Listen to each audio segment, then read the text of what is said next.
Vamos conversar sobre a revelação.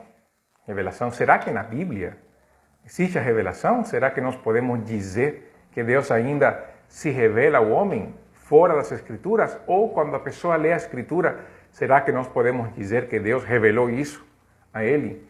Nós temos que fazer uma distinção entre o termo revelação, porque quando as pessoas comumente falam que Deus revelou algo a alguém, tudo aquilo, eles não trabalham o conceito de revelação do conceito teológico.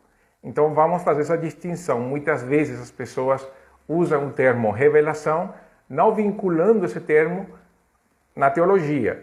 Por quê? Porque na teologia a revelação não é outra coisa do que a manifestação de Deus, tanto de uma maneira geral como específica na história. E nós podemos desde já adiantar que essa revelação como tal, ela cessou. O que quer dizer, hoje não existe mais esse tipo de manifestação divina nos tempos de hoje. E nós podemos ver a revelação de duas maneiras nas Escrituras.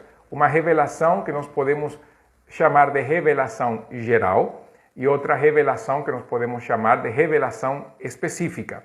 A revelação geral é a manifestação de Deus na história, na natureza e na própria personalidade humana. Como nós vemos isso? Pois bem, todo ser humano tem acesso a um conhecimento inato, que dá a existência de Deus ou de algo sobrenatural.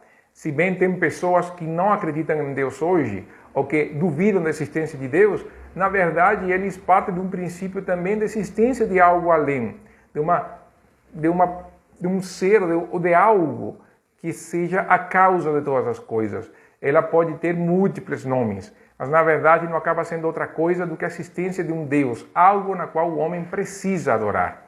Nós também vemos isso na natureza. No Salmo 19, fala que os céus manifestam a glória de Deus, o firmamento anuncia a obra das suas mãos.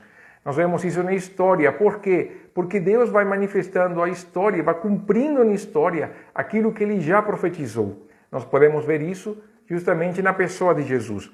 Tudo o que foi escrito no Antigo Testamento, toda a ordem da história do Antigo Testamento prepara justamente essa chegada de Jesus. É somente fazer uma análise básica da Bíblia, um panorama bíblico para entender isso. E a outra coisa também, é claro, a própria personalidade humana mostra que há alguém por trás da criação. Nós somos, embora geneticamente parecidos aos macacos e aos tomates, nós somos diferentes de ambos. E esta revelação geral, ela dá uma ideia de Deus. A pessoa pode ter uma consciência de Deus, pode imaginar que há algo além da existência humana, mas ela não acaba sendo suficiente para a pessoa se converter. Não temos registros e não há como dizer que alguém, pelo mero fato de olhar a natureza, pelo mero fato de enxergar a história ou de olhar para si mesmo, vai conseguir já fazer uma análise de Deus, o seu nome, as suas obras, os seus atributos, pensar num Cristo que não conhece, na cruz como elemento de salvação, a ressurreição de Cristo, crer em Cristo para ser salvo e acreditar na presença das Escrituras. Isso não é possível. Mas a revelação geral torna o homem responsável perante Deus pelo seu pecado. O homem se torna indesculpável com relação a isso. E justamente Deus faz, então, a revelação específica para manifestar ao homem o caminho à salvação. O que é a revelação específica? A revelação específica é justamente a operação divina pela qual Deus comunica dele mesmo ao homem e a sua vontade. Isso acontece por vários meios. Nós temos uma revelação que demonstra que Deus é soberano na história e na natureza, uma revelação de Deus que vem manifestada através de um encontro entre Deus e o homem. Deus vem ao encontro do homem, o homem se encontra com Deus e conhece a vontade de Deus. Como nós podemos ver isso? Nós podemos ver isso através das profecias, quando Deus fala diretamente a um homem, e na Bíblia nós temos muito a expressão assim diz o Senhor. E é Deus falando pessoalmente ao homem, Deus se manifestando ao homem, mostrando os desígnios da sua vontade. Nós temos também as teofanias, que são manifestações holísticas de Deus envolvendo todos os sentidos físicos.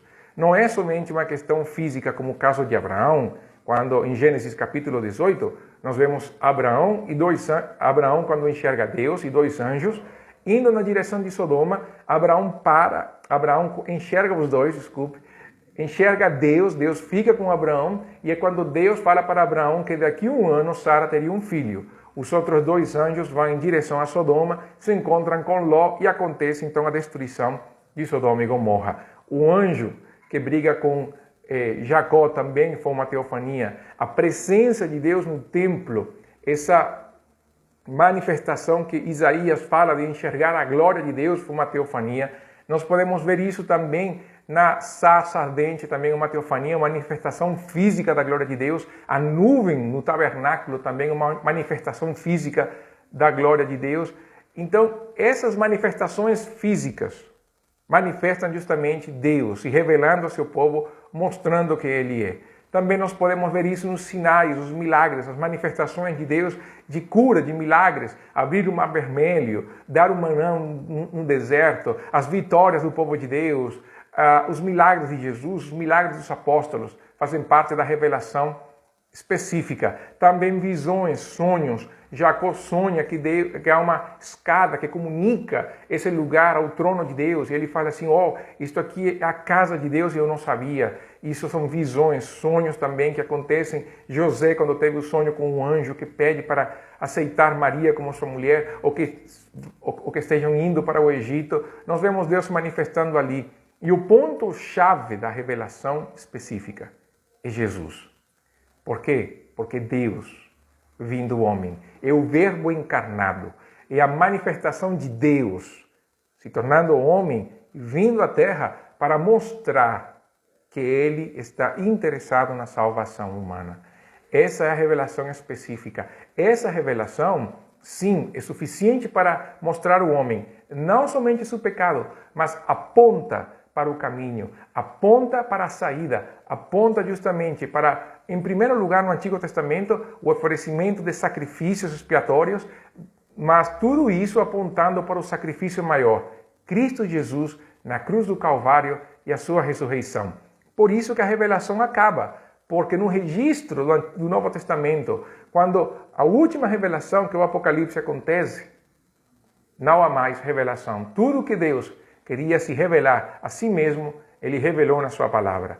Por isso que nós podemos dizer que a Bíblia é a autorrevelação de Deus na história. É Deus se mostrando ao homem. É Deus manifestando quem Ele é e o que Ele vai fazer na humanidade e na história no tempo dos fins. Então, podemos teologicamente dizer que a revelação acabou.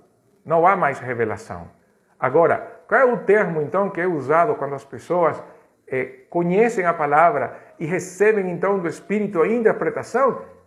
Em teologia não se usa mais revelação. O termo usado virá nos próximos vídeos, nem sequer no outro, mas nos próximos. Então fique aguardando os próximos vídeos que nós vamos certamente falar sobre essa palavra, ok? Mas por revelação, está bom até aqui, não é? Então este foi o nosso vídeo justamente para falar sobre a revelação.